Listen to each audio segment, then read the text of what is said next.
So, this is an IKEA forest. Yeah, you can tell by the green panels. It's only them that uses this to warn people off that it's private property.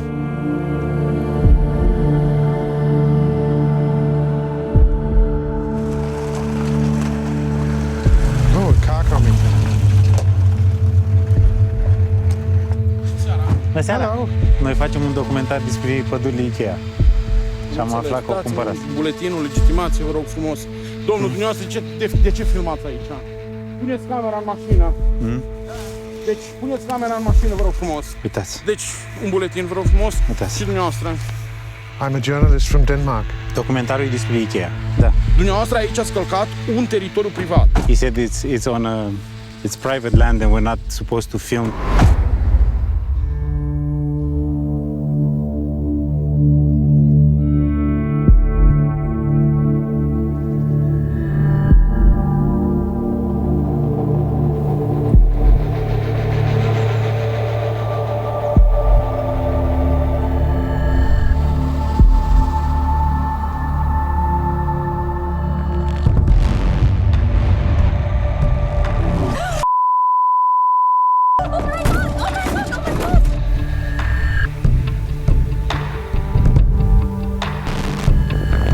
Domnule, stai lemn din parc național ilegal. Din firma asta.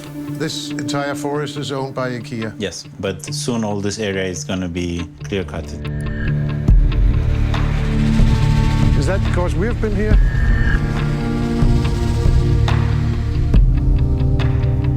You're in Romania to actually save the forests. Yes, absolutely. We love wood and we love forests.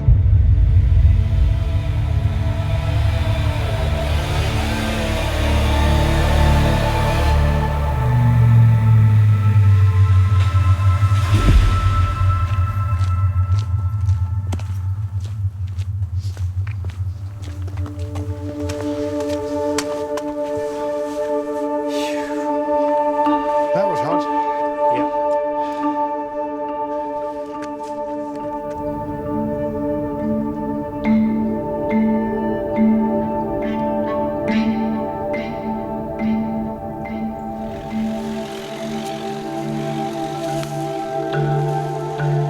We stop in front of the camera. My name is Gabriel. I have a university and post-university degree in nature sciences, and I'm the founding member of Romanian environmental NGO Age and Green. I'm sitting in the middle of a clear cut done by IKEA right after they bought it. The entire forest cover has been removed. So there is no more trees left. It's just one tree over there, and this is what they call FSC certified because they left the biotop tree. It's not sustainable forestry, and it's not sustainable products and furniture you are using right now if it comes from places like this. IKEA. We love wood. Ifølge IKEA selv er deres skovdrift ikke bare bæredygtig. Den er ligefrem med til at sikre fremtiden for de rumænske skove. We love wood because it is durable, renewable, recyclable, and beautiful. Because we know that responsible forest management helps to combat climate change. We make a difference for the future of the forests and the people living around them.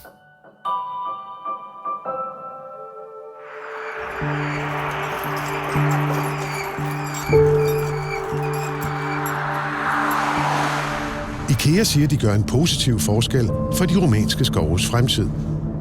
Men lokale miljøaktivister kritiserer IKEA for at gøre det stik modsatte. Spørgsmålet er, hvem der har ret.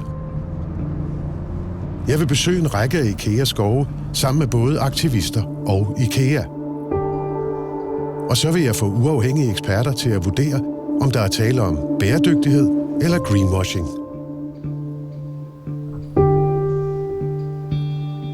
It's important to manage forests in a sustainable way because forests are really important, are a part of the ecosystem, of land. In Europe, which used to be covered by tremendous amounts of forests, we have cut most of them down. This has repercussions on biodiversity, on carbon storage, on people's well-being. Companies like IKEA that claim to be sustainable have to actually ensure that they're meeting both the ecological, the social, and the economic dimensions of sustainability.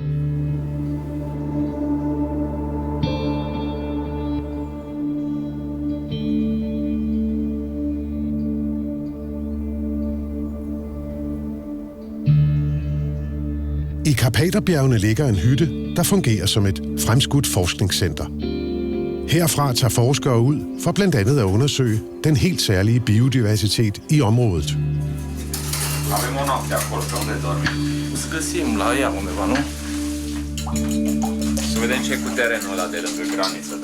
We try to do good things for the forest.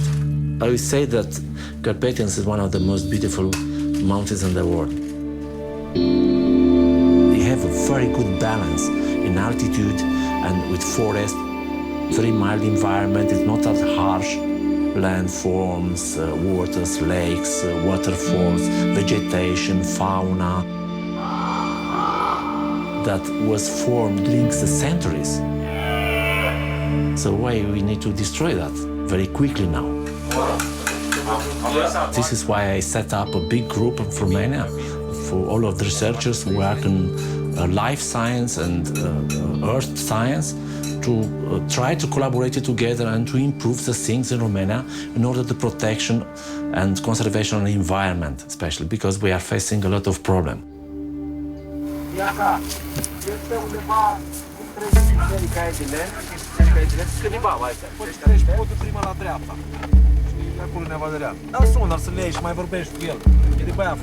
Gabriel Paun fra Agent Green vil vise os nogle flere IKEA-skove.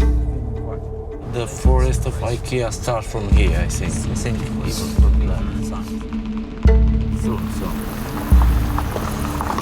It's bed or fur bed for me. So, Gabi, where exactly are we now? We have the precise location here. The altitude is above 1,200.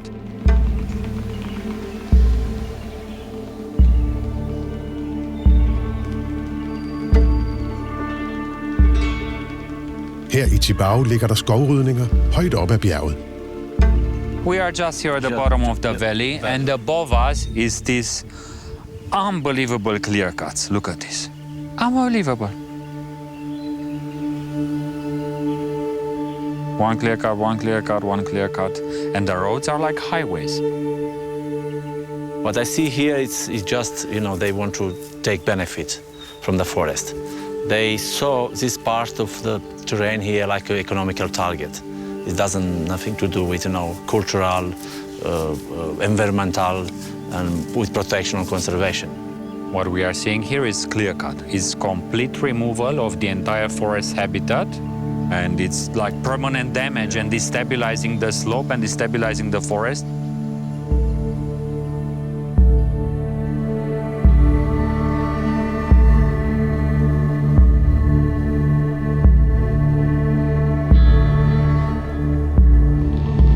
Big corporations, including global company IKEA, have chosen to come in Romania, a country which is home and synonym with definition of corruption, and just have operations here.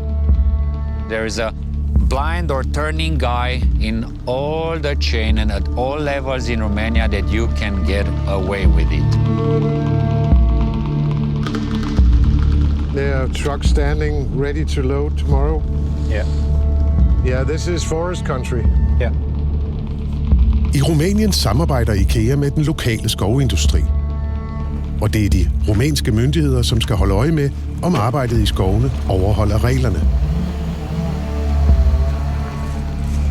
Men Rumænien har længe været plaget af omfattende illegal skovhugst og korruption.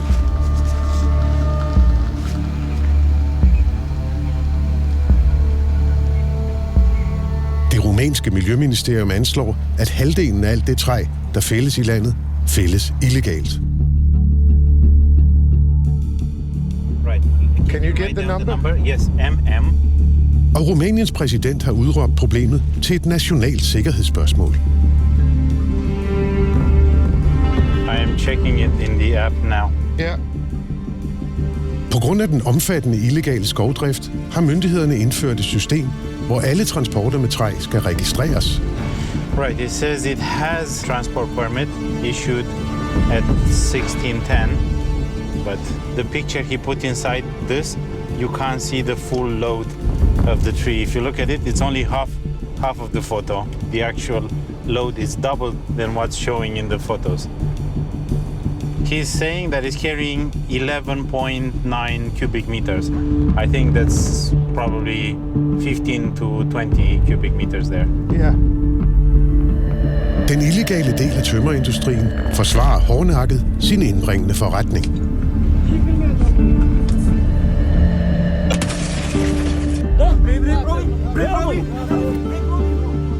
Og 6 skovbetjente, der var ansat til at kontrollere skovdriften, er blevet myrdet.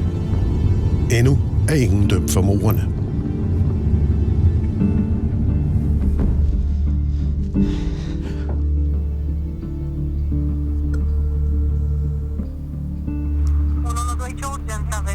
Să rămână, vreau să reclam o tăiere ilegală de arbori și furt de arbori. Dumneavoastră, cum vă numiți, vă rog? Tiberiu Boșutar. Tiberiu Bosutar er grundlægger af organisationen Skovens Lov, som arbejder for at forhindre illegal skovdrift. En oplevelse for nylig har fået ham til nu at tilkalde politiet hver eneste gang han går ud i skoven. Acum 2 luni eram la limita dintre viață și moarte, nu doar bătut. Pentru că am fost acolo jefuiți, umiliți, bătuți, au făcut tot ce au vrut cu noi. I en skov ejet af et rumænsk firma blev Tiberiu Bosutar overfaldet af skovarbejdere, bevæbnet med kæppe og økser.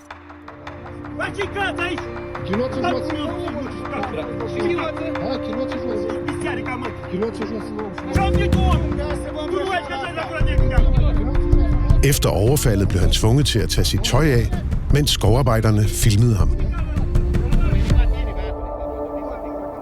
E adevărat, e periculos. Noaptea am coșmaruri. Dar cauza e mai importantă decât pericolul. Pentru că acum muncim pentru viitorul nepoților noștri. Da. Ingen er blevet dømt for overfaldet på Tiberiu Bosutar, men han fortsætter alligevel sit arbejde med at afsløre illegal skovdrift. Skoven her er statsejet.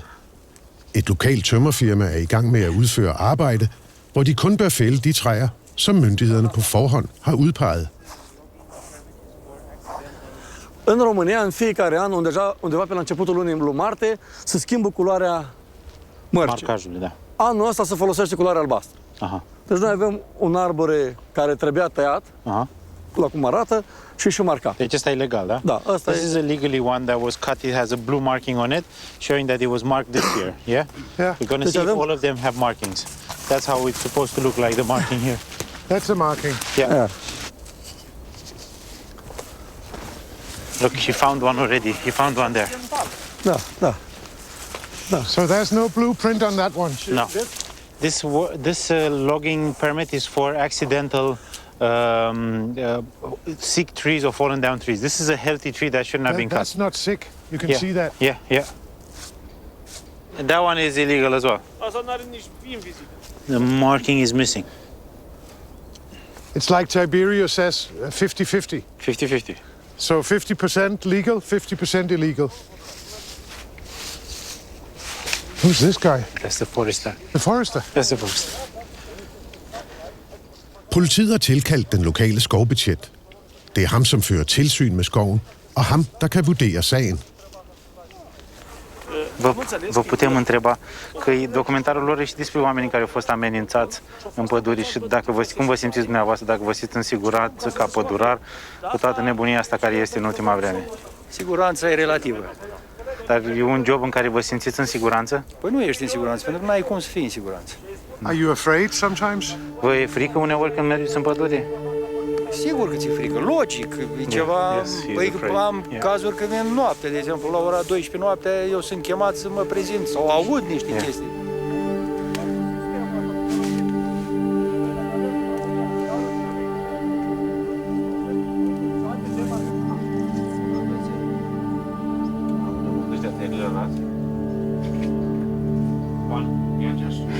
Gabriel Paun fra Agent Green har også mærket de hårde metoder, som dele af den rumænske tømmerindustri benytter sig af. I didn't have the right vehicle or the right equipment and definitely no security measures taken. Gabriel Paun var på tur med udenlandske journalister for at undersøge en fældning i en statsejet skov. We arrived in a place where there was a billboard saying which company is doing what and say, please stop for a second, I want to take a picture of that. And they stayed in the car, I was out, and as I was taking the second picture, a forest vehicle with 6 big guys, double of my size, each of them. Haide sus, mă!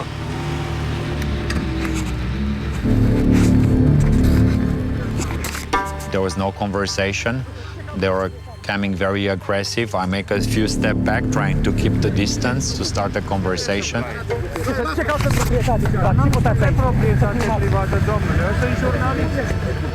But they have not any intention to have a conversation. Close it. The perpetrators, sawing my teammate in the car with the handy camera, were screaming, kill them all, take that camera, and we will say it was self-defense.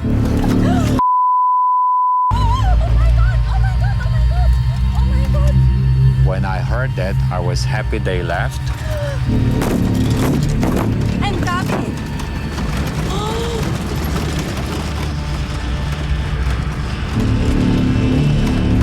Mens det lykkedes for Gabriel Pauns venner at flygte, er han selv ladt tilbage. They started to punch and kick until they put me down, and even then they haven't stopped.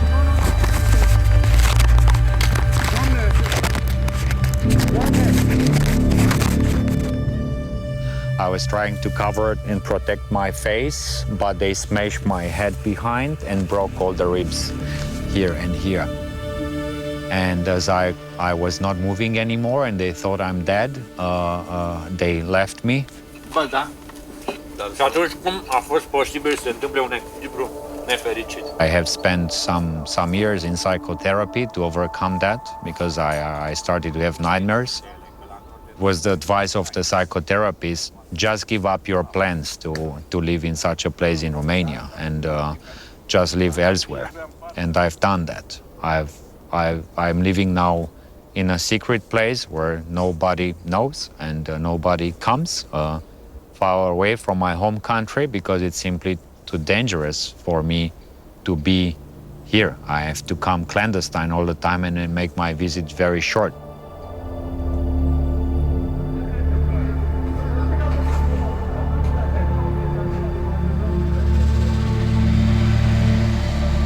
På trods af, at overfaldet på Gabriel Paun blev filmet, er ingen af overfaldsmændene efterfølgende blevet dømt.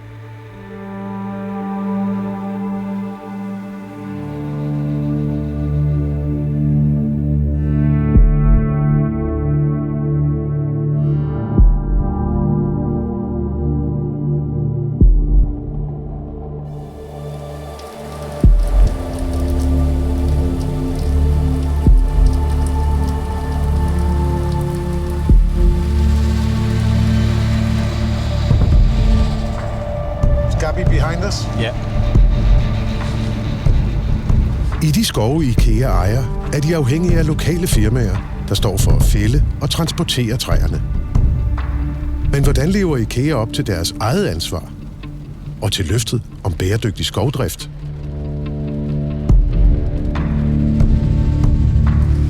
Cât era 5%?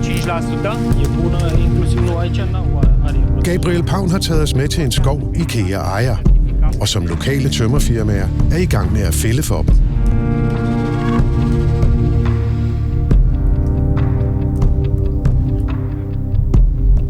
This is Clearcut. I feel dismayed to see such disarray.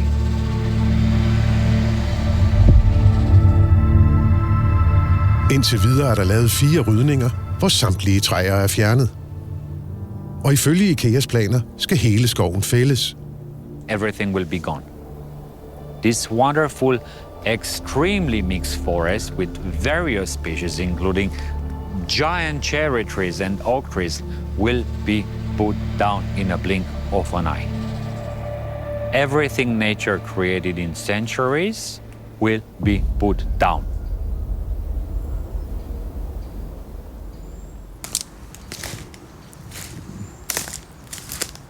Når man ser på den måde, man driver skovdrift på og skal vurdere, hvor bæredygtig den er, så er der egentlig 2 forskellige parametre, man kigger på. Den ene handler om, hvor store områder man fælder ad gangen. Hvis man fælder store sammenhængende områder, kalder man det clearcuts, og som på dansk hedder renoverdrifter. Og det er faktisk noget, som er blevet mere eller mindre skrevet ud af det, man kalder bæredygtig skovdrift. Og i den modsatte ende har man det, man kunne kalde plukhugst, hvor man målrettet fælder ganske enkelte træer. Poate să fie și mai valoros dacă e cireș negru din ăsta cu nervuri pentru, eu știu, mobilier. Her i Suceava har Gabriel Paun medbragt skovingeniøren Dan Turiga. Uite ce stejar aici în față. Dan Turiga arbejdede tidligere for det statslige skovselskab og kender de rumænske regler i detaljer. În sensul că atunci când au analizat suprafețele pe teren, zonele cu stejar consistent n-au fost separate ca ele să fie tratate la un mod de tăiere mult mai moderat. Ifølge IKEA er skoven her af lav biologisk værdi med kun 10% egetræer. Derfor har myndighederne givet tilladelse til fældningen. They say there's no oak, but that's to me oak, that's an oak, that's an oak, that's an oak. All over oak is the dominant species. Asta e și natural aici. Da. Uite gard. And here's another one. I de rydde områder kan vi se, at IKEA har forsøgt at genplante med egetræer. They tried to replant, but it definitely didn't prevail. I see the weeds prevailed, but the oak babies died. See, it's dead. You can't do clear cuts here because you can't get the forest back. Because as soon as the sun is touching the ground, it will suck up the moisture, and baby trees like that won't be able to survive and become grown-up trees. Și nu vreau să le zic lor că l-ai plantat și altă specie. Det her ligner på ingen måde det, jeg vil kalde bæredygtig skovdrift. Fordi det er jo renoverdrifter i helt klassisk forstand, hvor man fælder alle træer uden at efterlade noget som helst tilbage på arealet. Clearcuts hedder det på engelsk, og det er ikke noget, der normalt accepteres inden for certificeret skovdrift. Very often, if you want to maximize economic profits, is that you cut them all down. Because clear cutting really means that you are taking away the entire forest cover, the entire trees of a particular area, and what is left behind is a moon landscape. From an economic perspective, the more you can take out of the sector, the more money you will make at a particular instance.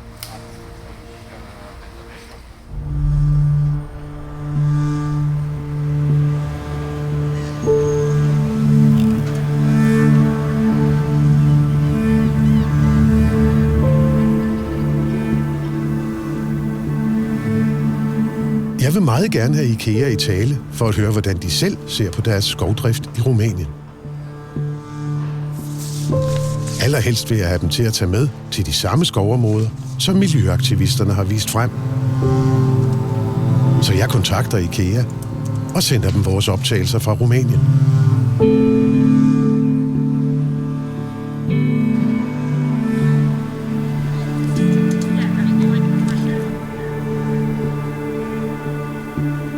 IKEA och trä, platta paket, det som kommer först. We're not letting you put together the products yourself because we're lazy. It's actually the other way around. You the half, we the half, and together we save money and pressure on the environment. IKEA har gennem mange år tjent penge på at sælge møbler lavet af træ. Det er nok rigtigt, at da IKEA kom for 2,5 år siden, at vi kom med et nyt møbelsortiment her til Danmark.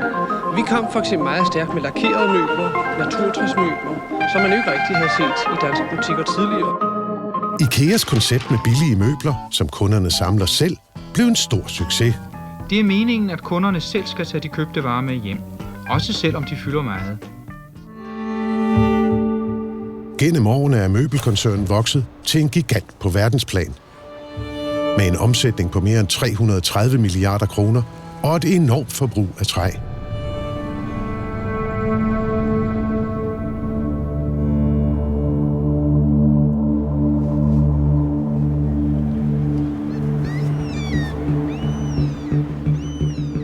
langt fra altid, at IKEA stiller op til interview, når de bliver kritiseret. Men efter måneder skriverier frem og tilbage, lykkedes det at få en aftale. IKEA vil møde mig i Rumænien.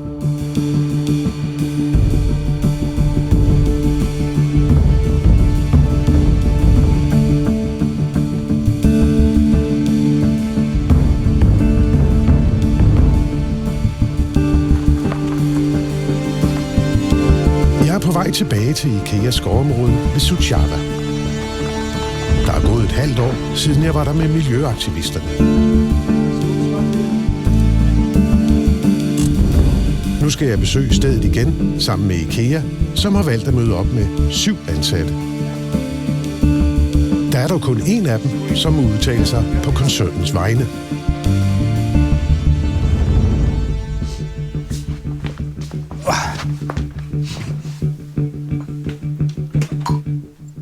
We're rolling?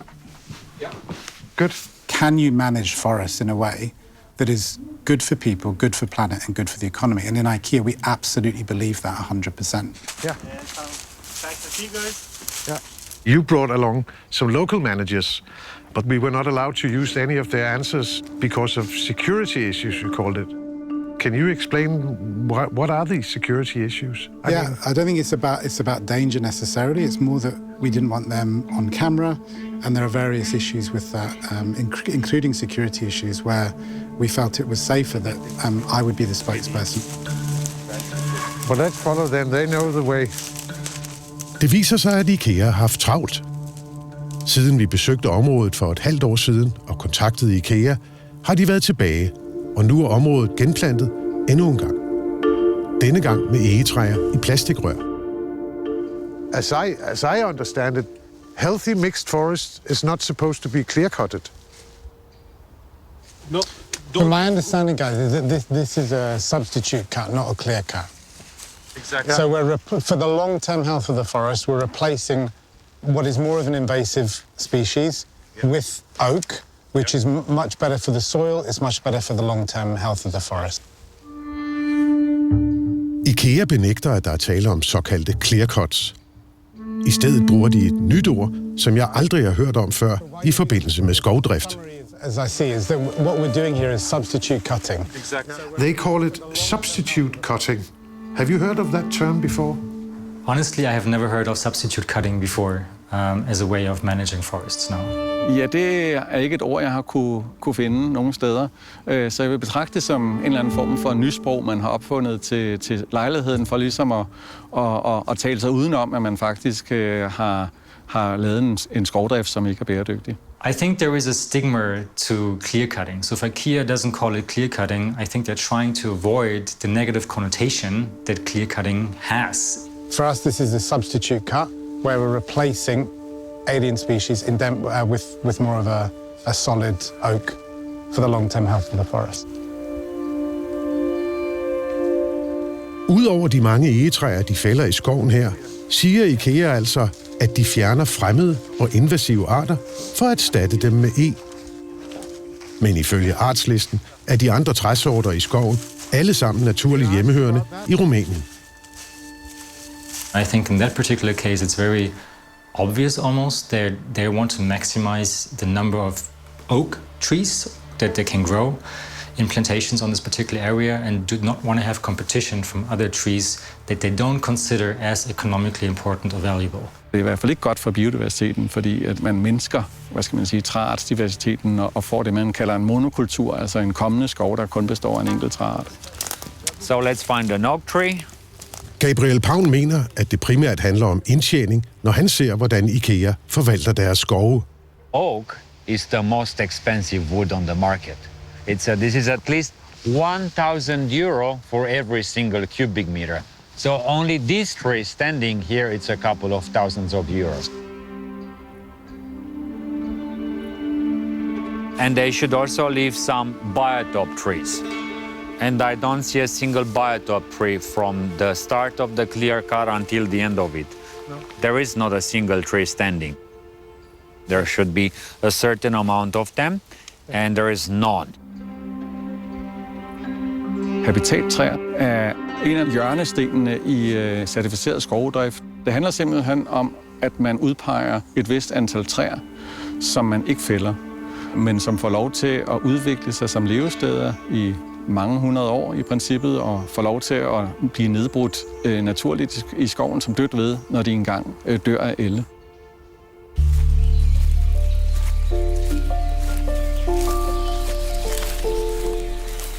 Forestry is not rocket science. It's way more complex than that. I IKEAs egne reklamefilm fortæller de selv, hvorfor det er så vigtigt at efterlade habitattræer. It's important to not harvest all the mature trees, but to leave some of them to become really old trees, and then to become dead trees, to provide food and shelter for the insects, birds, plants, and fungi, to support biodiversity. Some parts of the forest are left untouched for the wildlife. In that way, the forest can keep on living and growing. IKEA reklamerer med, at deres skovdrift er certificeret af organisationen FSC. Og ifølge FSC's regler i Rumænien skal IKEA efterlade minimum 1-3 store habitattræer per hektar. Men i de 12 hektar skov, de indtil nu har fældet, er der ikke efterladt et eneste habitattræ. 1-3 per hektar i de rumænske skove, hvis det skal være FSC-certificeret. Det er et meget lavt tal i forhold til den danske standard, hvor det hedder 5-10 træer. Det overrasker mig lidt, at man kan slippe afsted med så lidt. Og når man så ser jeres optagelser, så ser man jo ikke, at de har udpeget de her habitattræer på arealet. It's about 3 hectares, right? Exactly. And the next one is the 3. Exactly. And these 2 over there is also 3. So the plots are divided up in 3 hectares. Exactly. Okay. Maybe this is a question for the FSC, but it's also a question for you as you're the owner of this plot. Where are the biotop trees? De lokale repræsentanter fra IKEA, som vi ikke må vise, forklarer, at habitattræerne kommer til at blive stående i de områder af skoven, som endnu ikke er fældet. The biotop trees are there. If you looked around, we looked around, you can see the biotop trees around at a landscape level, but not hectare by hectare. So the way I read the FSC standards, they're very specific to rules. They say you have to retain species of trees that are old, like veteran trees, that are providing shelter for birds, particularly for large predators. If there are hollows in the trees that are used by owls, you cannot cut them down. So when there are any nests on the trees, you have to maintain those. You cannot cut them down. But clearly, the pictures from the drones are showing a very different image. Hvis man vil lave bæredygtig skovdrift, så vil man se, at der er efterladt rigtig mange habitattræer på arealet. Og det ser man jo så ikke på de optagelser i Rumænien, så vil jeg sige, det er helt uden for skiven af, hvad man i 2024 vil kalde bæredygtig skovdrift.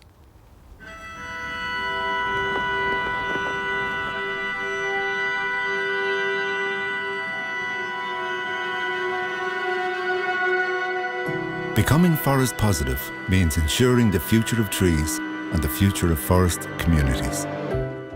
Hvis man kigger på den måde, IKEA kommunikerer på, så er der jo rigtig meget af deres kommunikation, der faktisk er knyttet an på forskellige elementer, der handler om bæredygtigheden. Så det er jo ikke bare et spørgsmål om, at de sælger sig selv på at levere billige produkter til en fornuftig kvalitet, men de sælger sig også på, at det faktisk er bæredygtige produkter, man får, når man handler der. Og at det er produkter, hvor man kan regne med, at de materialer, der bliver brugt, eksempelvis træet, kommer fra bæredygtige kilder. So the key question is, how can we continue to use wood while still having a positive impact on the world's forests? Hvis det viser sig, at de ikke lever op til nogle af de her ting på visse parametre, så vil det jo være det, vi typisk kalder for greenwashing. Altså det her med, at man gør sin bæredygtighedsindsats væsentligt grønnere, end den i virkeligheden er, når man kommunikerer omkring det. Og at der på den måde er en afkobling mellem det, man siger og det, man gør.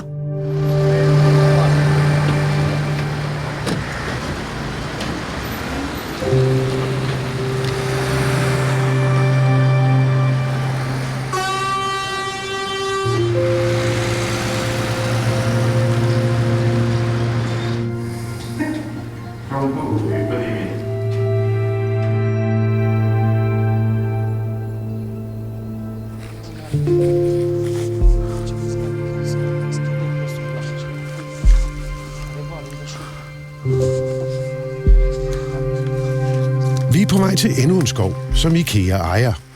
Wonderful. De knap 3.000 hektar her i Jasch består primært af egetræer og bøg. Og så er dele af området særligt beskyttet af EU's Natura 2000-direktiv. These 4 trees, ash tree, is extremely hardwood and very, very, very precious. Natura 2000, det er jo sådan en EU-beskyttelsesordning, som handler om, at bestemte naturtyper skal beskyttes i et relativt betydeligt omfang. Og det sætter nogle begrænsninger for den produktion, man kan have. Man må gerne stadigvæk fælde træer, men man må ikke ændre skovtypen. Så der er nogle regler om, at man skal bibeholde de naturtyper, der findes. Man må ikke ændre dem aktivt til noget andet. Gabriel Pavn har Agent Greens egen fotograf med for at dokumentere, hvad de finder i området. Dar cu toate astea luăm în calcul și faptul că suntem într-un sit Natura 2000, adică riscăm să afectăm și alte specii, nu? Asta înseamnă că aici nu trebuia să taie nici o creangă, nici un copac, fără să existe evaluare strategică de mediu. Adică să fie o evaluare a impactului pe care tăierile le-ar avea. N-au făcut niciun studiu.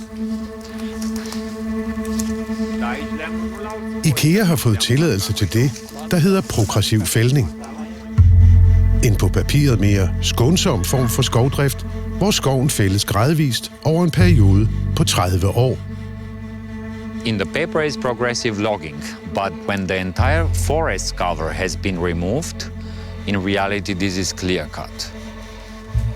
When you're doing large openings like this in the canopy, you can no longer have the kind of forest you had before here. It's simply not possible. And the place where we are right now is a living proof. We can zoom in to the soil and walk for hundreds of meters, and we won't see babies of trees that used to be here. I can't see a single oak. I can't see a single beech tree baby. I can't see a linden tree. I can't see the ash tree that we have seen at the entrance. I can't see those anymore. They are gone.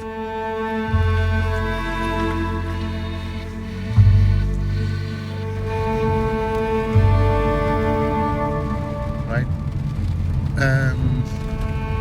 It expired in March 23. That's according to the information we have, yeah. Yeah. You have checked Sumal? Yeah. Can you open the Sumal. one where we have the big Sumal? Yeah, here, there. This is all over Romania? Yeah. With all of the transport of wood the last 3 days. How many transports has been made the last 3 days? 61,000 transports. In 3 days? Yeah. Interesting. So let's go to the forest we went to today. Mm-hmm. Can you find that? Yeah, we were close to Iași, and this is the forest we visited, a Natura 2000 protected site, yeah? And if we zoom in right in the middle, we've been here. This entire forest is owned by IKEA? Yes, but soon all this area is going to be clear-cutted.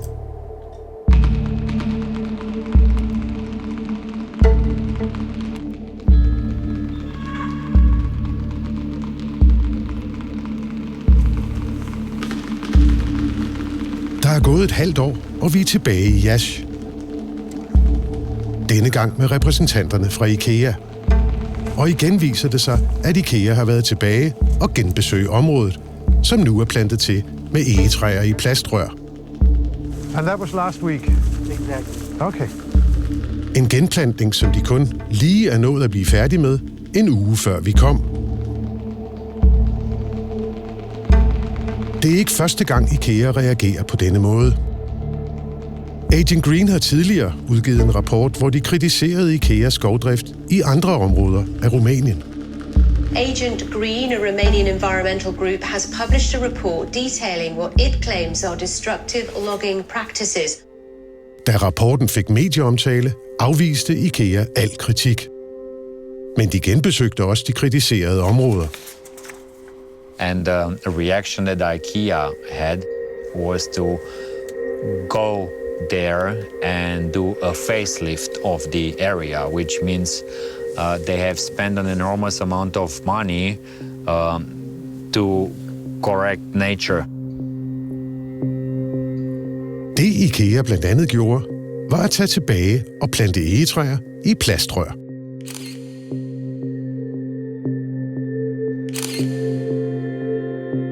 They are reactive, not proactive. That's what I have to criticize about them.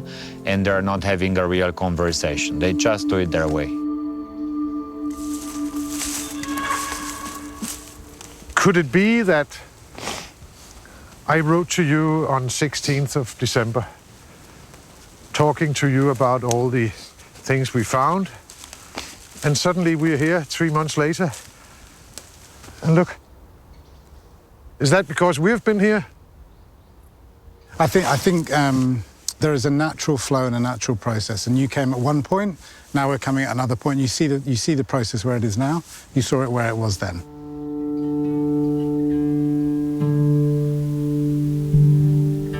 Ifølge planerne skulle skovdriften i det Natura 2000 beskyttede område her foregå på en måde, så skoven regenererer naturligt, ved at et frø falder til jorden og vokser op og bliver til nye træer, helt af sig selv. Men ifølge Agent Green kan det ikke ske, når IKEA fjerner næsten alle træer i store områder. In this case, we're absolutely relying on natural regeneration, but sometimes trees might not take. We might find the composition of that forest is not coming as it should, and then we will do some interventions to make sure that the forest will regenerate in the nice way that is good for the forest. That's why you have used the plastic tubes, to get more oak trees. I mean, specifically, this is about making... So even natural regeneration needs a helping hand, right? Okay.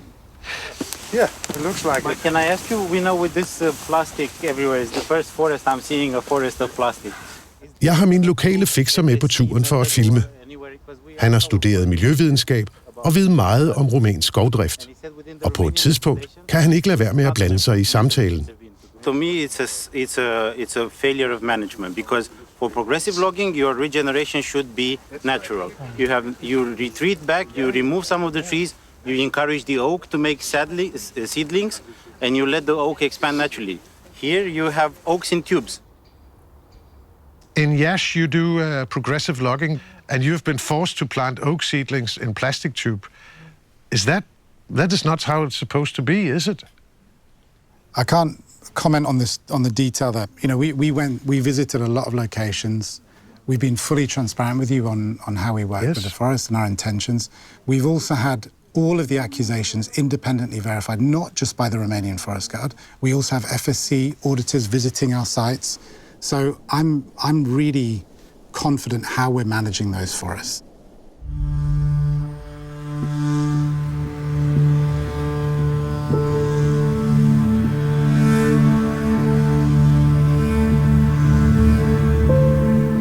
Træet i IKEAs produkter og fra IKEAs egen skovdrift rundt om i verden er godkendt af FSC.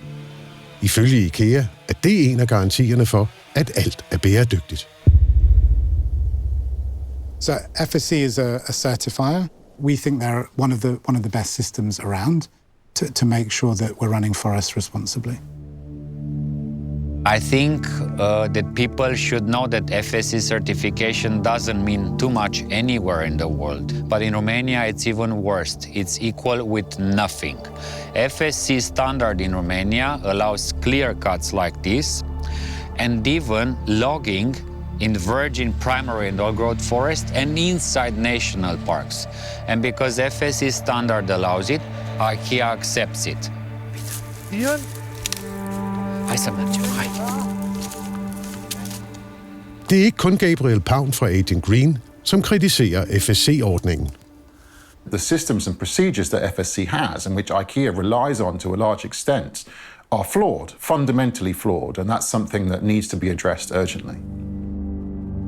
Den internationale miljøorganisation Earthside har udgivet flere kritiske rapporter om IKEAs brug af træ. IKEA is the biggest consumer of wood on the planet. That's something we calculated, and something they don't deny. They consume 21 million cubic meters of timber a year, and to put that in perspective, that's one tree every second. That's enough logs to go around the world 7 times. So they are hugely influential in the world of sustainable timber. Earthsides rapporter har kritiseret IKEA for brug af illegalt fældet træ i Rusland og Ukraine, og træ fra straffefangelejre i Belarus. Alt sammen godkendt af FSC. Well, that's the bizarrest thing. So it was all green labeled. It had all been greenwashed. We see these same problems everywhere. FSC has been found to have been certifying illegal timber, certifying human rights abuses all over the world, not just in IKEA supply chains. And IKEA continues to rely very much on FSC certificates. Både IKEA og FSC har afvist kritikken. Deres svar til Earthside er, at de ikke accepterer illegalt fældet træ, og at de arbejder aktivt for at forhindre problemet. Som jeg forstår, der ejer IKEA 51.000 hektar skov i Rumænien, og det er alt sammen FSC-certificeret. Og så kunne man jo tænke, at så kan vi være sikre på, at de her skove også forvaltes bæredygtigt og med hensyn til biodiversiteten. Og jeg er bange for, at det ikke forholder sig sådan i virkeligheden. Baseret på de optagelser, I har vist mig, så ser det absolut ud til, at der er et stort rum for forbedringer. Det ser ud som gammeldags skovbrug i tredje verdenslande, hvor man hensynsløst går ind og tager en ressource ud, uden egentlig at gøre ret meget for at bevare, hvad skal man sige, de værdier, der findes i området. Det ser ikke kønt ud, vil jeg sige. The FSC is one of the tools that we use in responsible forest management. Our belief is it's one of the best systems around, and we want to continue investing in that and support that to make that even better and stronger. I think the FSC system has been critiqued for a long time, that it doesn't really live up to what it's supposed to from the beginning when it was created some decades ago. It's been corrupted by business interests. They also get paid by the companies that they're certifying, so there's a clear economic, I would say, like objective behind certifying as much as possible. So I do not think that FSC can reasonably claim to stand for sustainable forest management any longer.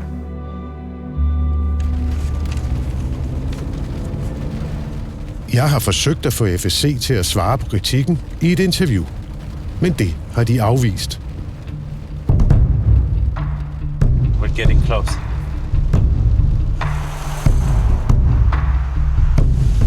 IKEA har siden 2015 drevet skovdrift i Rumænien. Et land, som selv har påpeget store problemer med alt for intensiv og illegal skovdrift.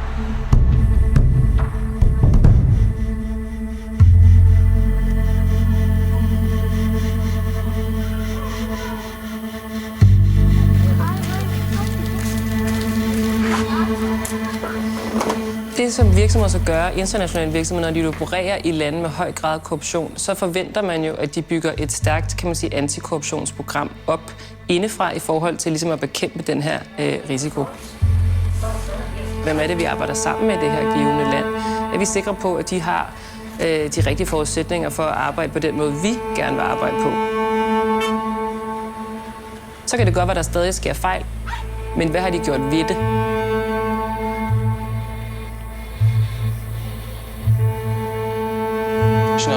Da. Tu te duci la el, eu mă duc la mine.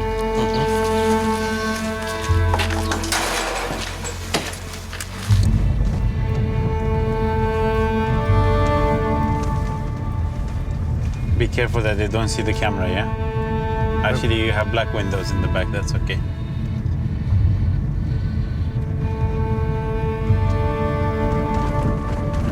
You will soon see the IKEA green and white no trespassing signs, yeah? You're not supposed to drive in here. You're not supposed to take photos. Practically everything that we're doing, we're not supposed to be doing.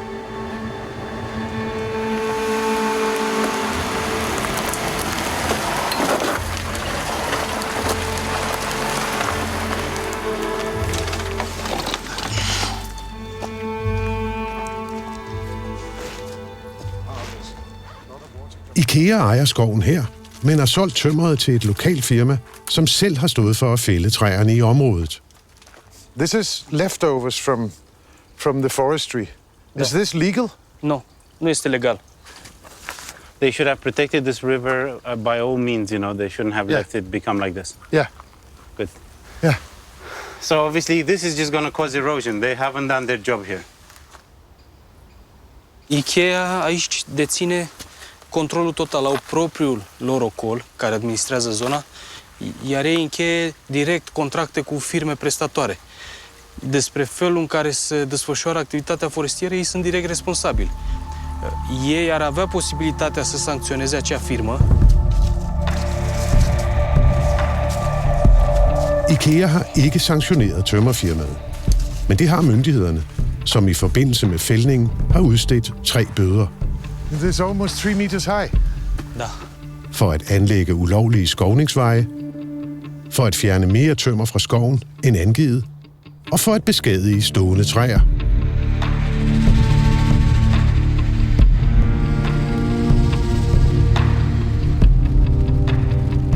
Vi er på vej tilbage til skoven i Sisanesti for at mødes med IKEAs repræsentanter. Og Ian Holban har ringet til en lokal myndighedskilde for at forhøre sig om det rumænske firma, som har udført arbejdet i IKEAs skov. So, yeah, the guy said these are definitely a dodgy company. They've been fined several times. If we want to get the full records, we should send like a public request to the police. Okay.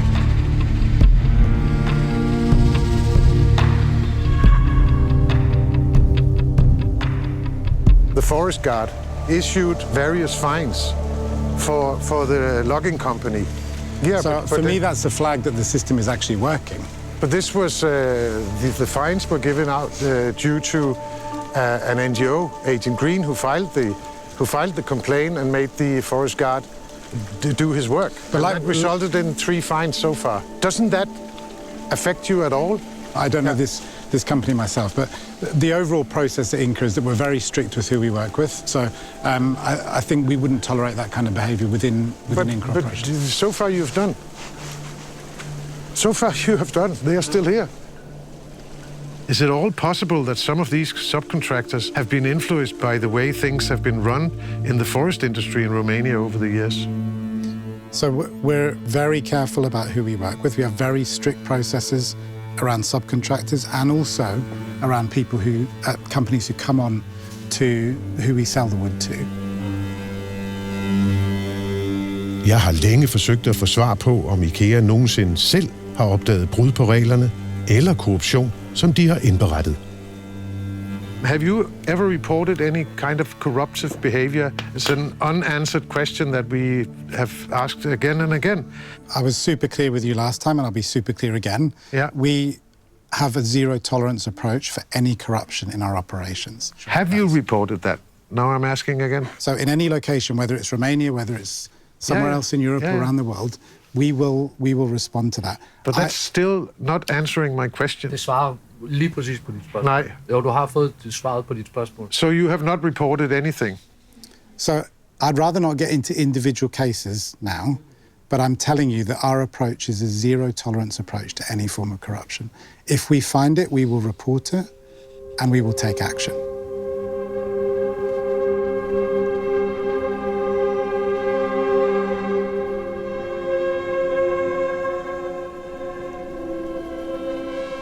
Vi har besøgt flere af IKEAs skove i Rumænien, og IKEA har deres egne ord for, hvad vi har set. For eksempel er der ikke tale om, at IKEA laver clearcuts, men om, at de erstatter den gamle skov med en ny og bedre. Og egetræsstiklinger i plastrør er ikke et udtryk for en ubæredygtig skovdrift. Det er, citat, naturen, som har brug for en hjælpende hånd.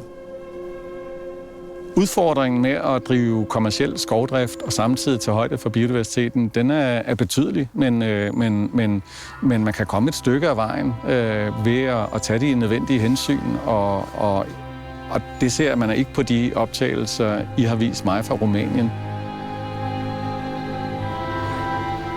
I like IKEA.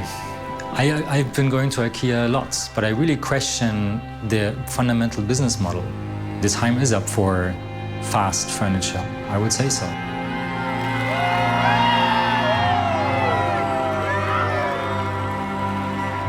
But it's difficult for them because they're a company whose business model is to be fast and cheap furniture. And if they will listen what we have to say, this might need to change their business model, because the era of cheap and fast furniture, where you have an annual catalog for furniture, just like you have for fashion, is gone. It's over. Why are IKEA involved in forestry in Romania? Our belief is that if you manage forestry in the right way, it can be good for people, it can be good for planet, and it can be good for the economy. So you're saying that you're in Romania to actually save the forests? Yes, absolutely. And if you look at the forest since we've been there, you can see that the forest has actually grown in density since we began in Romania. We love wood and we love forests.